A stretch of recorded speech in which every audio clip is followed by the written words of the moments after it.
अवधूत चिंतन श्री गुरुदेव दत्त श्री स्वामी समर्थ। तुम्हा सगळ्यांचं माझ्या चॅनलमध्ये पुन्हा एकदा खूप खूप मनापासून स्वागत आहे। तर थंबनेलवरून तुम्हाला कळालंच असेल की मी आज तुमच्यासोबत शेअर करणार आहे ठाण्यामधील हिडन जेम ऑफ मार्केट चा जो व्लॉग आहे तो। ठाण्यामध्ये तुम्हाला सगळ्यांनाच माहिती आहे, जसं मुंबईमध्ये दादर मार्केट, क्रॉफर्ड मार्केट, CSCचं मार्केट जे आहे ते, त्याशिवाय मस्जिद बंदरचं मार्केट हे अतिशय फेमस आहे। त्याचप्रमाणे सेंट्रल लाईनचं आणखीन एक मार्केट आहे ते म्हणजे ठाणे मार्केट। तर ठाणे मार्केटला जसं दादरला वगैरे भाज्या किंवा सगळ्याच वस्तू अवेलेबल आहेत त्या सगळ्या मिळतात आणि मोस्ट ऑफ द म्हणजे ठाण्याला मराठी क्राऊड भरपूर असल्यामुळे तिथे आपले सगळे महाराष्ट्रीयन ऑथेंटिक वस्तू ज्या आहेत त्या मिळतात। तर तुम्हाला सगळ्यांना माहिती आहे ठाणा मार्केट हे ठाणा स्टेशनला वेस्टला बाहेर पडल्यापासूनच सुरू होतं। अगदी स्टेशनच्या हाकेच्या अंतरापासून ते सुरू होतं, ते अगदी तलावपालीपर्यंत, जांभळी नाक्यापर्यंत ते मार्केट आहे आणि खूप आतमध्ये ना हिडन जेम ऑफ गल्ल्यांमध्ये हे मार्केट आहे। तर मी माझ्या आईसोबत मसाला करण्याकरता गेले होते, जो आपण वर्षाचा साठवणीचा करतो तो। तर त्याच्यासाठी मिरच्या घेण्याकरता आम्ही इथे आलो होतो।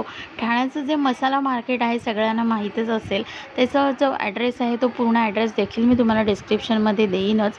पण त्या मार्केटच्या लेफ्ट साईडूनच एक गल्ली जाते आणि तिथे आहे हे ठाण्याचे हिडन जेम ऑफ मार्केट। अतिशय रिजनेबल रेट आणि त्यासोबत सगळ्या ट्रेडिशनल आणि ऑथेंटिक वस्तू, फळभाज्या, फुलभाज्या सगळ्या गावठी, म्हणजे ज्याप्रमाणे आपण म्हणतो की त्या गावी वगैरे ज्या यूज केल्या जातात त्याचसोबत ना इथे एक दुकान होतं भांड्यांचं। तिथे देवपूजेच्या देखील बऱ्याच वस्तू होत्या आणि हे असे वेगवेगळे दिवे होते जे आपण अखंड दिवेला नवरात्रीत वगैरे गणपतीत यूज करतो ते होते। तर त्याशिवाय ना तिथे स्वामींची सुंदर अशी मूर्ती होती।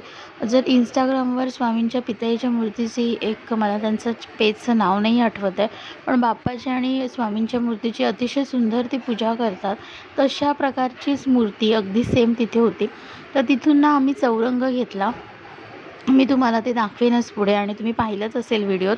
तर गुरुचरित्राच्या पारायणाकरता घरी आमच्याकडे ऑलरेडी चौरंग आहे, पण मांडणीशिवाय पुस्तक ठेवण्याकरता एक चौरंग हवा होता। सो तसा तो चौरंग घेतला आणि तिथूनच असं आम्ही थोडं पुढे चालत आलो, मार्केट एक्सप्लोअर करत होतो। तर हे आम्हाला अगरबत्त्यांचं दुकान दिसलं। आम्ही ठाण्यातूनच देवपूजेचं मोस्ट ऑफ दी सामान घेतो, सगळ्या वस्तू ठाण्यातूनच घेतो, पण जे आपलं ठाणा स्टेशनचं मार्केट आहे तिथून जी लेन सुरू होते तिथून आम्ही सगळं घेत असतो। तर हे ना हिडन जेम ऑफ होतं आणि म्हणजे आम्ही नेहमी जर तिथून घेतलं असतं तर आरामात आम्ही जितक्या अगरबत्त्या तिथून परचेस केल्या त्यांची किंमत 1000पर्यंत वगैरे गेली असती। पण इथे त्या सगळ्या उत्तम क्वालिटीच्या, उत्तम फ्रेग्रन्सच्या अगरबत्त्या सगळ्या आम्हाला ऑनली 236 या 280 अराऊंडच्या आसपास मिळाल्या। आणि त्याशिवाय हे मार्केट खूप मोठं आहे आणि म्हणजे मी सांगितल्याप्रमाणे काय नाही मिळत तिथे, सगळंच मिळतं आणि सगळ्यांची प्राईस खूप रिजनेबल आहे। हे हिडन जेम ऑफ आहे, आतल्या गल्ल्यांमधलं हे मार्केट आहे। आपण नेहमी जे ठाणा मार्केट फिरतो हे ते मार्केट नाही आहे, तर हे आतमध्ये वसलेलं, असं फारसं पटकन लक्षात येत नाही असं हे मार्केट आहे। आणि इथे सगळ्या आपल्या गावच्या ज्या भाज्या वगैरे असतात त्या सगळ्या मिळतात आणि सगळ्याच वस्तू खूप चांगल्या रिजनेबल प्राईसमध्ये तिथे होत्या।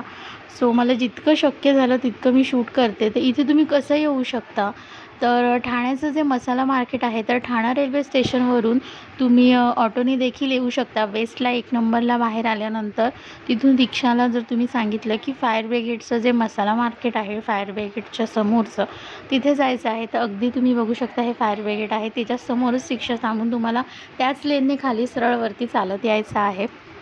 सो असं हे मार्केट आहे आणि त्यानंतर बाहेर पडल्यानंतर हे तहसील कार्यालय आहे। आणि आणखीन एक लँडमार्क सांगायचं तर हे जे आहे ना, हे सुद्धा हे तलावबालीच्या तिथे लागून असलेलं मार्केट आहे, जिथे अतिशय कुर्तीज, त्यानंतर फुटवेअर, टी शर्ट्स वगैरे खूप रिजनेबल प्राईसमध्ये आणि छान उत्तम ट्रेंडिंग अशा सगळ्या वस्तू अवेलेबल होत्या।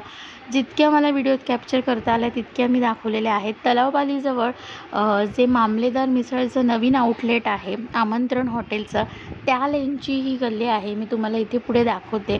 तर माझे आई आणि दादा जेव्हा केव्हा इथे येतात तेव्हा ते तिथे व्हिजिट करतातच आणि तिथली मिसळ आवडीने खातात. मी कधी गेलेली नाही आहे त्यामुळे मी तुम्हाला ते सांगू शकत नाही. पण ठाण्याचं हे आउटलेट मोस्ट ऑफ तुम्ही इथे बघू शकता. एक्झॅक्टली ह्या लेनने गेलात की ते सगळं मार्केट सुरू होतं. तर तिथे खूप छान प्रकारे ते मिळतं आणि पुढे असं आपण आलो की आपले तलावपालीची ही जी लेन आहे ती सुरू होते. सो ओव्हरऑल असं हे ठाण्याचं मार्केट आहे. मी आईबरोबर वर्षाचा साठवणीचा मसाल्याकरता मिरच्या घेण्याकरता आईसोबत तिथे गेले होते आणि तेव्हा मग आम्ही असंच लवकर गेलो होतो थोडंसं. त्यामुळे मग आम्ही म्हटलं चला आपण फिरूया, कारण आम्ही त्याच जे तुम्हाला मी मसाल्याचं शॉप दाखवलं तिथूनच नेहमी आम्ही मिरच्या वगैरे घेतो. सो ते करत करत मग आम्ही असं मार्केट एक्सप्लोअर केलं जे मी तुमच्यासोबत शेअर केलेलं आहे. सो आय होप तुम्हाला व्हिडिओ आवडला असेल. आवडल्यास नक्की लाईक करा, कमेंट करा, शेअर करा. चॅनलवर नवीन असाल तर चॅनलला सबस्क्राईब करा. श्री स्वामी समर्थ.